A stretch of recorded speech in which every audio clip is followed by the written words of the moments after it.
A paz do Senhor, amados, voltamos para mais uma leitura diária da Bíblia, no livro de Levíticos, capítulo 14.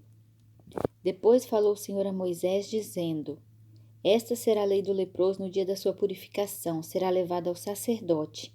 E o sacerdote sairá fora do arraial, e o sacerdote examinando, eis que se a praga da lepra do leproso for sarada. Então o sacerdote ordenará que por aquele que se houver de purificar se tomem 2 aves vivas e limpas, e pau de cedro, e carmesim e hisopo.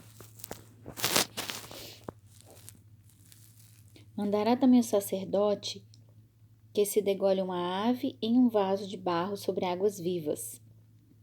E tomará a ave viva e o pau de cedro, o carmesim e o hisopo, e os molhará com a ave viva no sangue da ave que foi degolada sobre as águas vivas, e sobre aquele que há de purificar-se da lepra espargirá 7 vezes. Então declarará por limpo e soltará a ave viva sobre a face do campo.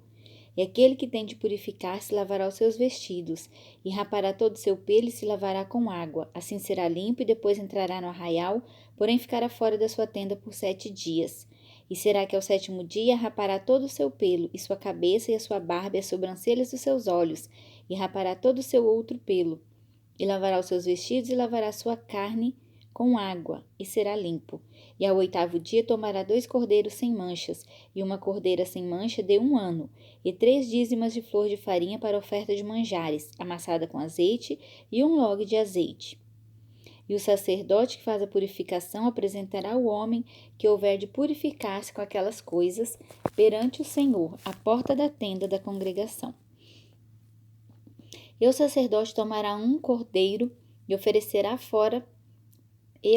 para expiação da culpa, e o log de azeite, e os moverá por oferta movida perante o Senhor. Então degolará o cordeiro no lugar em que se degola a expiação do pecado, e o holocausto no lugar santo, porque assim a expiação da culpa como a expiação do pecado é para o sacerdote, coisa santíssima é. E o sacerdote tomará do sangue da expiação da culpa, e o sacerdote o porá sobre a ponta da orelha direita daquele que tem de purificar-se, e sobre o dedo polegar da sua mão direita, e no dedo polegar do seu pé direito. Também o sacerdote tomará do log de azeite e o derramará na palma da sua própria mão esquerda. Então o sacerdote molhará o seu dedo direito no azeite que está na sua mão esquerda, e daquele azeite com seu dedo espargirá 7 vezes perante o Senhor. E o restante do azeite que está na sua mão, o sacerdote porá sobre a ponta da orelha direita daquele que tem de purificar-se, e sobre o dedo polegar da sua mão direita e sobre o dedo polegar do seu pé direito, em cima do sangue da expiação da culpa. E o restante do azeite que está na mão do sacerdote o porá sobre a cabeça daquele que tem de purificar-se. Assim o sacerdote fará expiação por ele perante o Senhor. Também o sacerdote fará expiação do pecado e fará expiação por aquele que tem de purificar-se da sua imundícia, e depois degolará o holocausto. E o sacerdote oferecerá o holocausto e a oferta de manjares sobre o altar. Assim o sacerdote fará expiação por ele e será limpo. Porém, se for pobre e sua mão não alcançar tanto, tomará 1 cordeiro para expiação da sua culpa em oferta de movimento, para fazer expiação por ele, e a dízima de flor de farinha amassada com azeite, para oferta de manjares, e 1 log de azeite. E 2 rolas ou 2 pombinhos, conforme alcançar a sua mão, dos quais um será para expiação do pecado e o outro para o holocausto. E ao 8º dia da sua purificação os trará o sacerdote, à porta da tenda da congregação perante o Senhor. E o sacerdote tomará o cordeiro da expiação da culpa e o log de azeite, e o sacerdote os moverá por oferta movida perante o Senhor.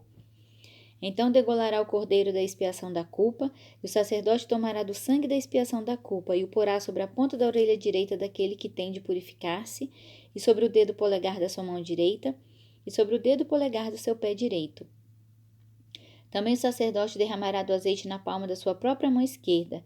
Depois o sacerdote com seu dedo direito espargirá do azeite que está na sua mão esquerda 7 vezes perante o Senhor. E o sacerdote porá do azeite que está na sua mão na ponta da orelha direita daquele que tem de purificar-se, e no dedo polegar da sua mão direita e no dedo polegar de seu pé direito, no lugar do sangue da expiação da culpa. E o que sobejar do azeite que está na mão do sacerdote porá sobre a cabeça do que tem de purificar-se, para fazer expiação por ele perante o Senhor. Depois oferecerá 1 das rolas ou dos pombinhos, conforme alcançar a sua mão. Do que alcançar a sua mão, será um para expiação do pecado e o outro para o holocausto com oferta de manjares. E assim o sacerdote fará expiação por aquele que tem de purificar-se perante o Senhor. Esta é a lei daquele em que estiver a praga da lepra, cuja mão não pode alcançar, ou preciso para sua purificação.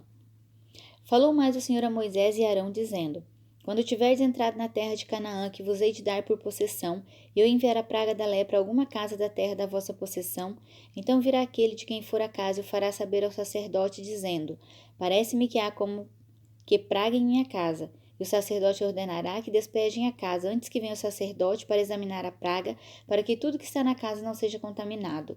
E depois virá o sacerdote para examinar a casa. E vendo a praga, e eis que se a praga nas paredes da casa tem covinhas verdes ou vermelhas, e parecem mais fundas do que a parede, então o sacerdote sairá daquela casa para fora da porta da casa, e cerrará a casa por 7 dias. Depois tornará o sacerdote ao 7º dia e examinará. E se vir que a praga nas paredes da casa se tem estendido, então o sacerdote ordenará que arranquem as pedras em que estiver a praga e que as lance fora da cidade em um lugar imundo. E fará raspar a cabeça por dentro ao redor. E fará raspar a casa por dentro ao redor, e o pó que houverem raspado lançarão fora da cidade em um lugar imundo.